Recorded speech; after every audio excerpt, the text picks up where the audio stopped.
We invite you to go to the Thirsty Lion in Washington Square. Pregame show with Dirt and Anthony Newman, presented by Coors Light, will be on hand there on location. Thirsty Lion, Washington Square.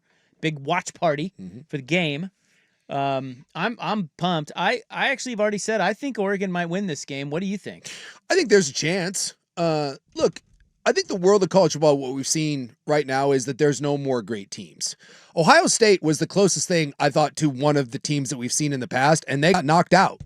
Like, so just the talent has been spread out. So the fact that, that you have Ole Miss here, that you have Indiana in this game, the difference, like, there's no more Joe Burrow LSU teams coming down the road. So Indiana right now is the best team in college football. They're a wagon, but let's not act like they're like that much better than Oregon. And the thing that gives me hope, I'm still going to take Indiana in this game. I'm done doubting them. They proved it. They went into your house. They beat you. It was a close game, but I thought they were better than you. And nothing that I've seen from Indiana leads me to believe that that has changed. But if I'm an Oregon fan and I want to be like, okay, why does this game end up different than the first one?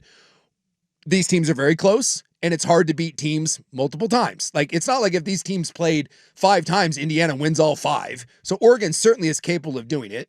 The other one is from a talent standpoint, a talent profile. We've never seen a team like Indiana finish this thing off. Oregon, from a talent standpoint, quote unquote, is that much greater than Indiana. And here's the other one, even going back and watching that game as I did this week, went back and wanted to take a look at it again.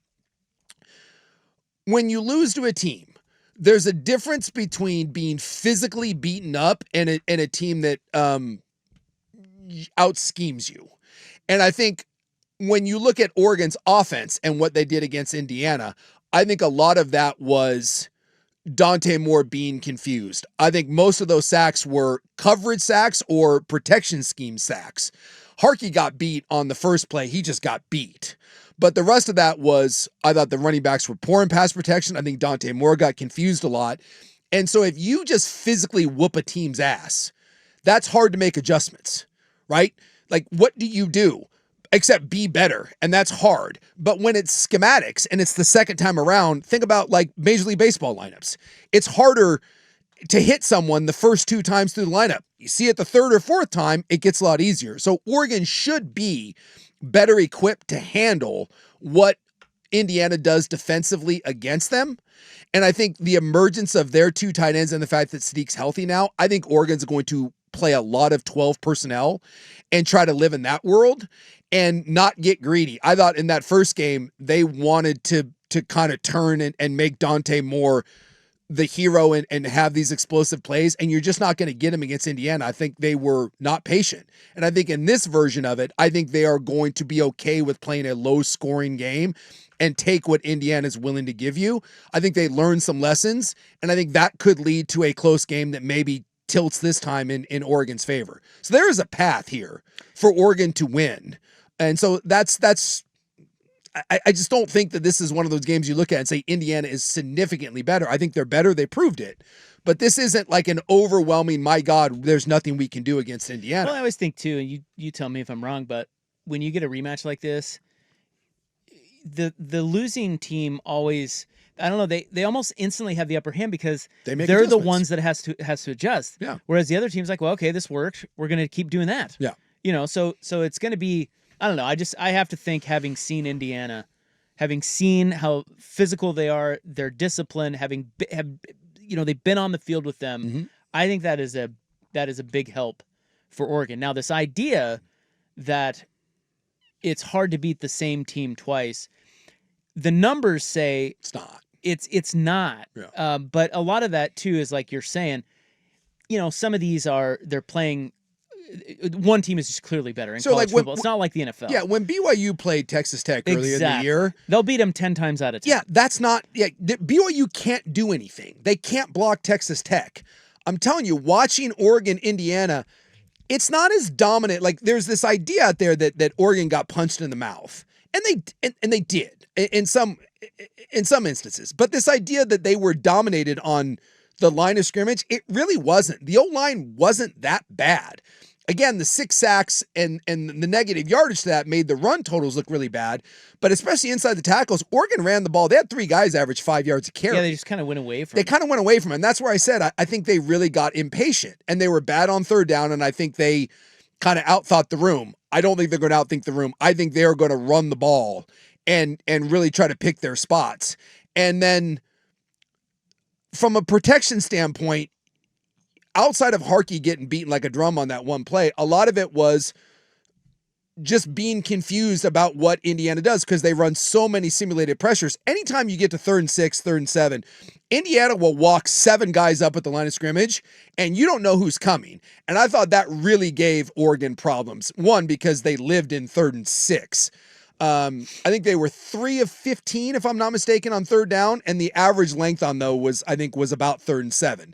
You can't live in that world if you're Oregon. But if you do, I'm guessing that Oregon is going to have a better idea of what they're doing on 3rd down, whether that's simplifying pass protection rules and saying, hey, this is the way we're going to block it. We're going to take care of this side. This side's hot. Dante, it's on you. You have to get rid of the ball. They need to have better answers. And they should.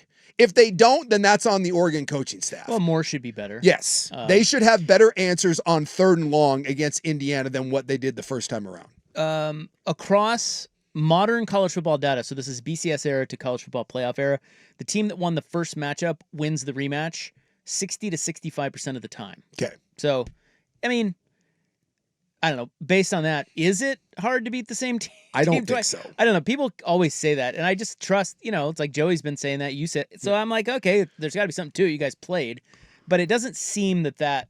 Again, there's a difference. There's a difference between BYU, Texas Tech, and Indiana and Oregon. Indiana will not overwhelm Oregon. They shouldn't. They didn't do it the first time. It was a close game. Now, my biggest concern and why I'm going to pick Indiana in this game, won't shock me if Oregon wins, is I've talked about it all year. Oregon's offense against the better teams that they've played. And this is, by the way, even if you include USC where they actually had the big point total, they're averaging less than 19 points a game against the good teams that they've played. And that includes teams like Wisconsin, right? This offense it's not great. It's a good offense. It's not great. They leave a lot of meat on the bone, right? They go for it a lot on 4th down, and sometimes it works, sometimes it doesn't. The kicking game has certainly gotten better, but they are just an uneven offense. And when you look throughout this season, 17 points in regulation against Penn State, 13 points against Indiana. Remember, 7 of those came on the pick 6. So they scored 20, but 13 of them were the offense. 16 points, I think, against Texas Tech. The last touchdown was when Texas Tech was going for it on 4th and whatever from their own 20. 16 points when that game was still, meaningful. Like, they just haven't really had big explosive games. And against an Indiana team who people don't score against, it's hard for me to believe that all of a sudden Oregon, after 14 or 15 weeks, is somehow everything's going to click and they're going to score 30 points. That's just not who they are. At some point, this is who you are. And so you ask the question, is that good enough to beat Indiana? I don't think it is. And if it is, it's because the defense holds Indiana to 14 points. Remember, Ohio State, that game between Ohio State and Indiana was 13-10. You can slow down Indiana's offense. Penn State did it. Yeah, Penn State did it. That was 27-24. Lucky to be 27. Yes, yes. So Indiana isn't some sort of offensive juggernaut that's going to score 40 points either. In these big games, let's not act like Mendoza is throwing for 5 touchdowns. I think Oregon needs to accept the fact that the best way for them to win this game is the way Indiana beat Ohio State.